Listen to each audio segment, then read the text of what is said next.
Hi, Jacques here, working as a Christian pastor with one thought. Hope you do love well. It's people. We are such complicated beings. Life for us is seldom straightforward. There's always something or someone somewhere that causes us to lose our peace. Like a pebble in your shoe.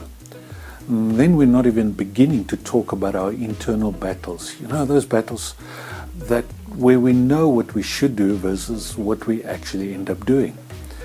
Being human seems to be a constant battle. Now, the good news for us is that this is not a new battle, and that all generations before us faced, and some succeeded in winning, the same internal battles.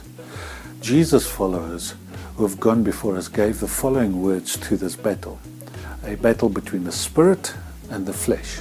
We often find ourselves conflicted by, on the one side, a deep desire inside of us to do something that we know might not be in line with God's will or even our own sense of morality, and that in opposition to that deep, still voice that calls us away from that desire. Paul referred to the deep desire to satisfy us here and now as the flesh, and the still voice as the spirit. And he said that the flesh and the spirit are in conflict with one another. He also said that the one we choose to listen to will determine the type of fruit that we carry in our lives. The fruit of the flesh is never good, and the fruit of the spirit is always above reproach. The battle depends on what we want: satisfaction here and now, or something that will be more lasting. Jesus' followers through the ages have found this, that listening to the voice of the Spirit brings life, even though it might not always be easy to choose.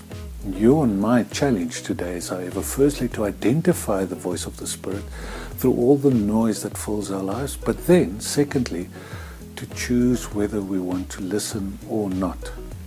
When all is said and done, no one can force us, but if we listen to the history and the testimony of those who've gone before us, when we choose to listen to the Spirit, we discover life, and life in abundance. And I think that is something all of us want.